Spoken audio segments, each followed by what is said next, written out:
What's up, everybody? I'm Camarray. And I'm Zaiah, and this is the Music Report Card, where albums are reviewed based on the vocals, lyrics, the production, and the sonic vibe of the album, or the EP in this case. All right, and this week we are reviewing Jordin Sparks. Jordin Sparks, former American Idol winner.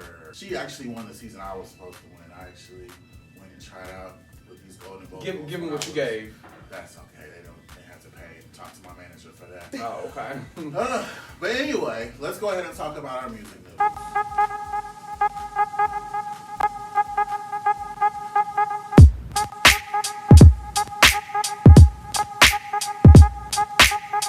In this week's news, the VMAs are coming up this Sunday, and they are actually coming out of quarantine. They don't care about COVID-19. They don't care about none of this. They are going to be the first award show since quarantine to host a live show hosted by Keke Palmer, with performances by Lady Gaga, J Balvin, Doja Cat, and lots of other great artists. So I'm interested to see what's going to happen. It's going to be interesting. I don't know if they'll take more of a BET Awards direction where they do like pre-planned performances or not, but it'll be interesting either way. I'm very excited, and make sure you tune into the Music Report Card to see all of the outtakes and all of the information leading up to the awards show.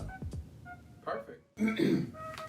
All right, so let's get into the album review for this week, which is from Miss Jordin Sparks.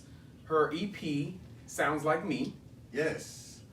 And let's talk about our top three. We can get right into it if you want to. Yes, I think it's notable to mention that she hasn't put out music like as a solo artist, I believe, since Sparkle back in like 2012. So for her to finally be reaching out with new music is incredible.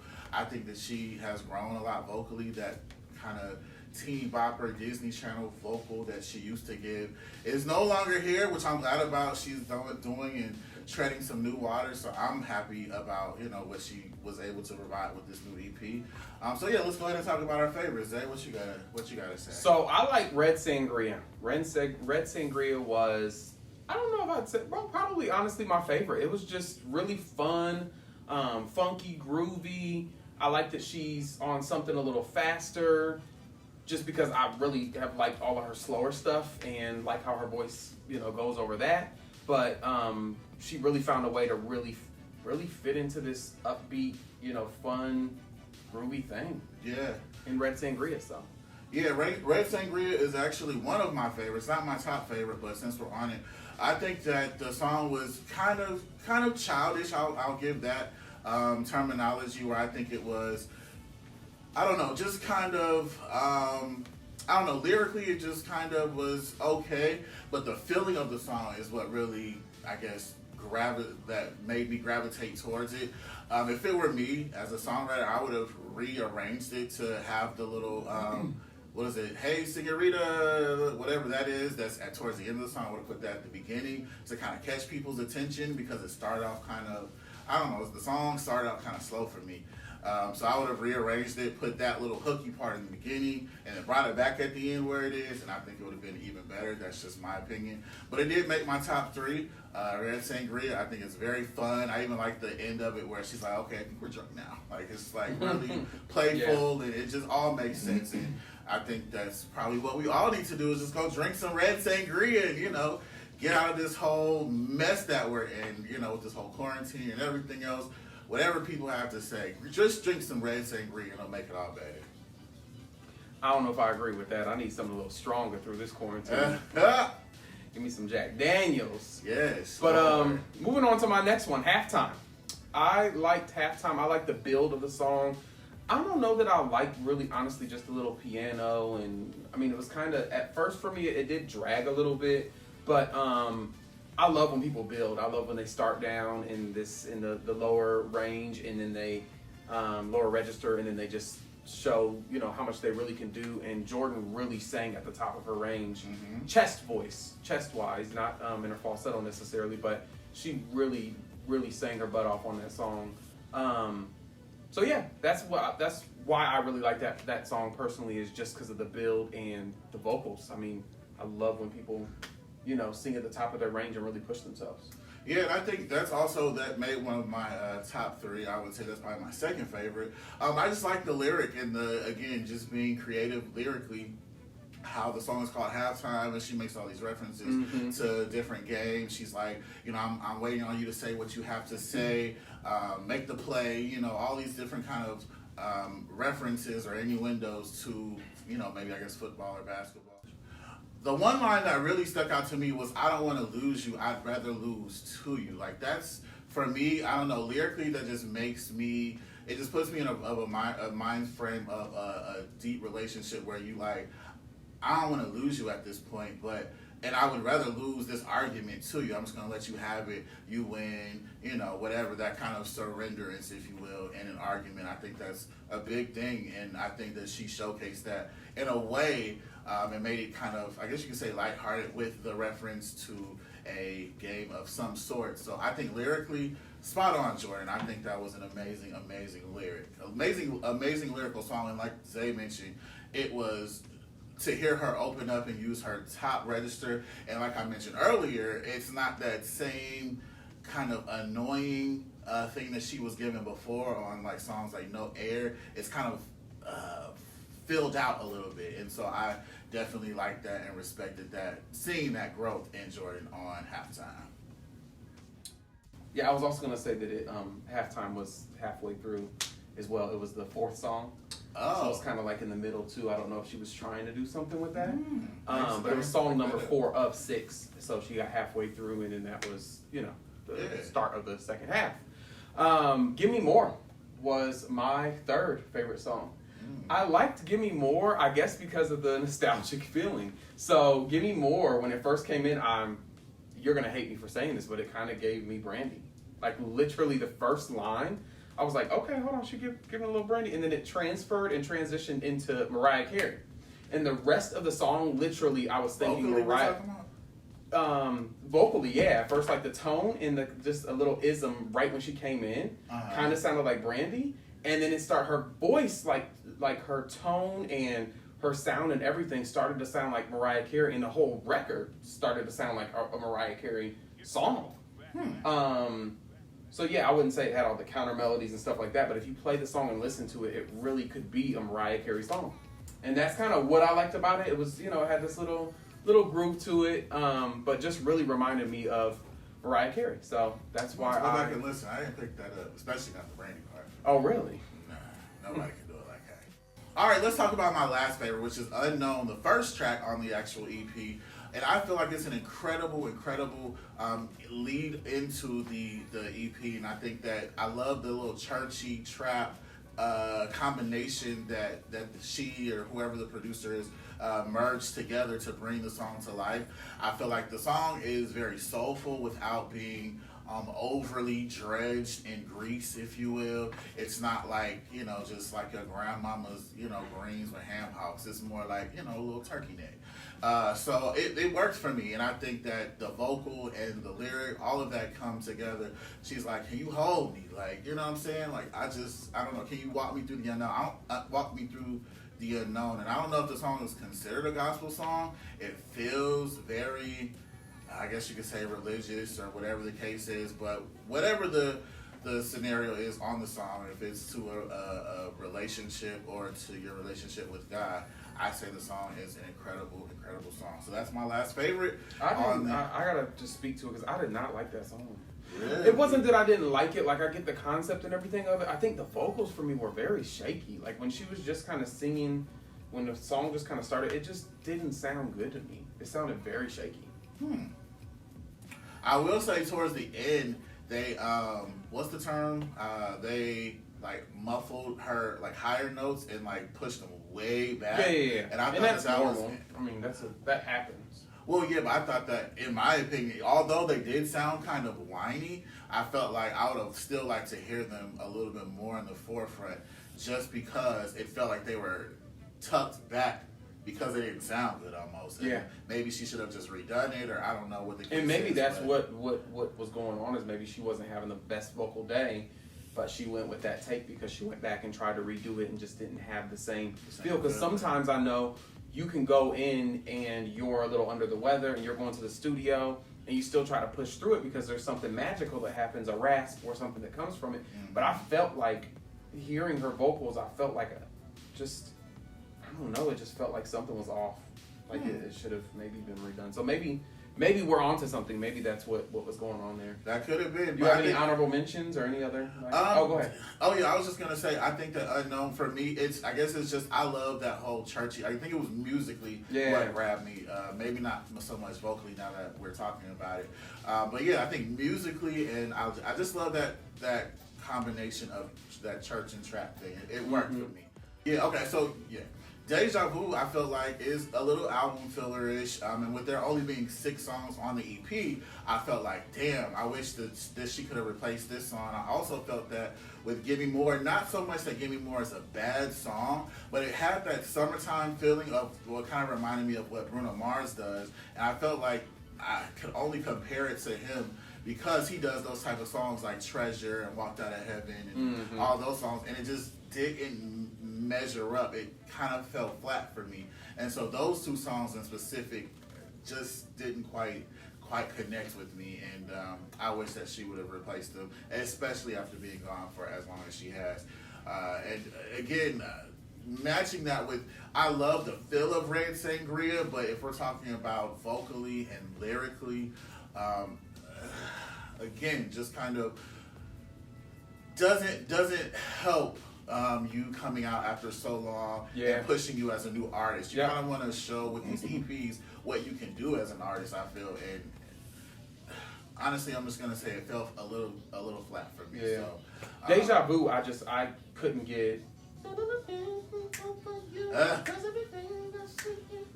Like that's literally what's in my head the whole time listening to it, and I'm like, shouldn't be comparing it to this song, but at the same time, it just was happening. And I'm like, it's not gonna be stuck in my head. It's not Deja Vu on this album for me. Yeah. So.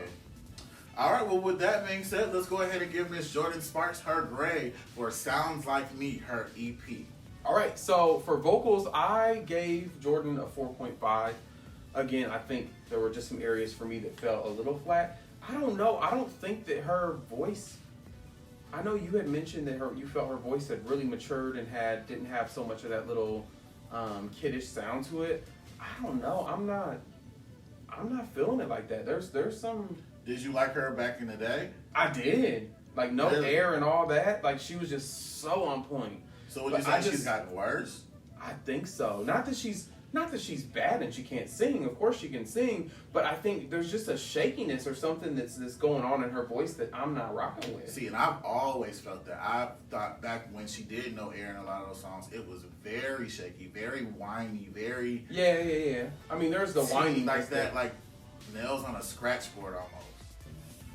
Yeah, I don't feel like it was necessarily nails on a chalkboard like back then, but I don't think it got progressively better in my opinion vocally. Like hearing her on, which this is the opportunity where you can hear the vocals better or worse or whatever because it is actually in the studio. You're not singing live. You see what I'm saying? So I can kind of hear that there's some type of decline or something going on vocally. I don't know, just my personal opinion. I just felt like her voice in the areas where I felt that she would have sound more whiny before, it still sounds whiny, but it just sounds more full, if that makes sense. Like it sounds like it's grown. It sounds, I don't know, that's what I picked up, but I guess we'll let you guys drop down in the comments and tell us know, on which side of the coin you fall. But let's go ahead and talk about her. Did I give my vocals? You didn't give your vocals. Okay, I gave her a 4.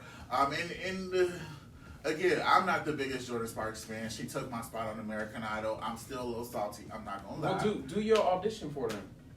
Show them what you gave. So I give them a little bit. Give them a little bit of your audition, and let's see. Okay. Let's see if we can figure out why. Okay. She won. Why she took the trophy. Okay.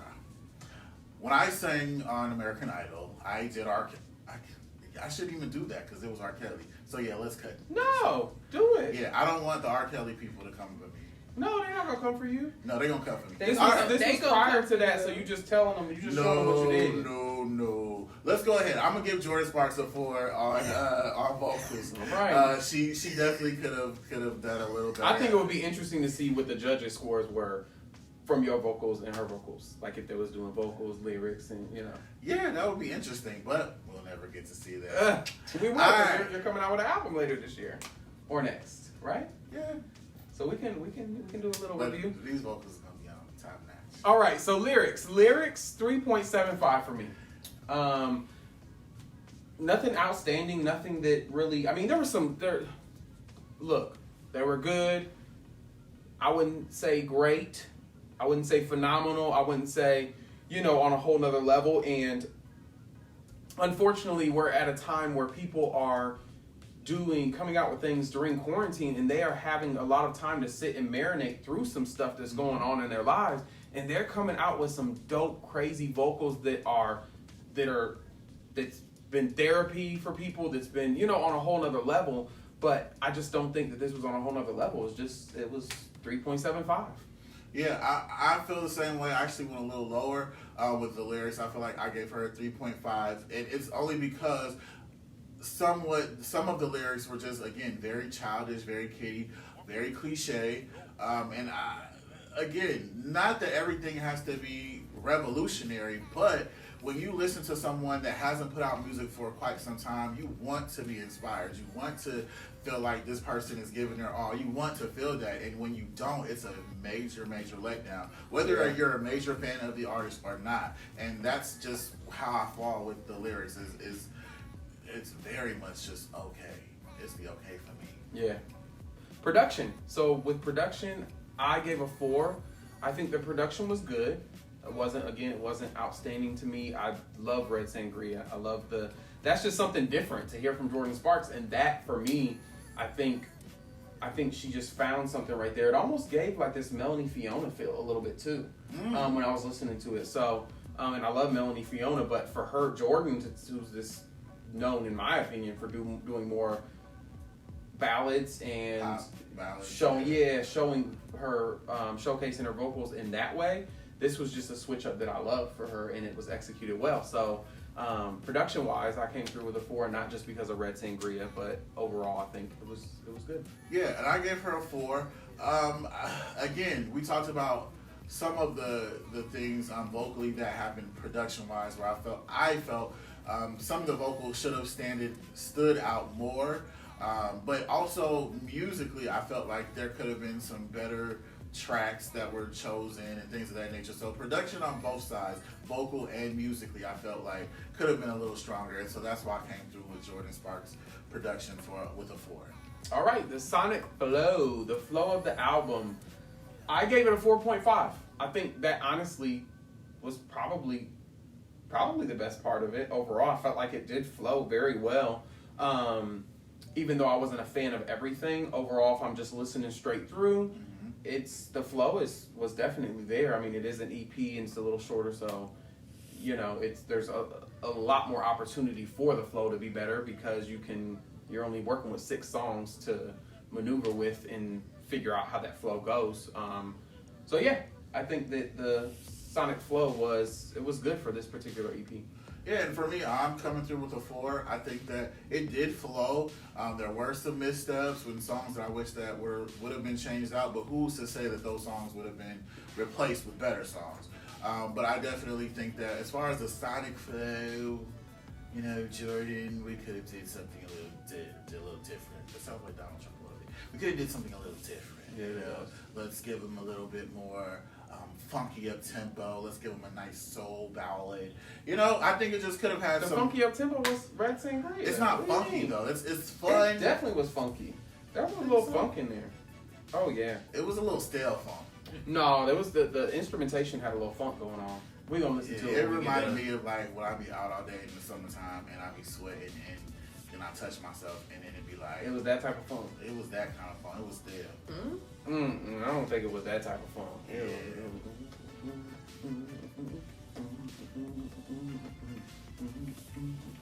I don't remember how it goes. All right, so once we average all of those out, we end up with a 4.03. Yes. Which ends up being an 80.63%. That's right. Which gives what grade, Camarray? Drum roll, please. A B minus. B minus. Is that the lowest we're giving somebody? Nope. No. Okay.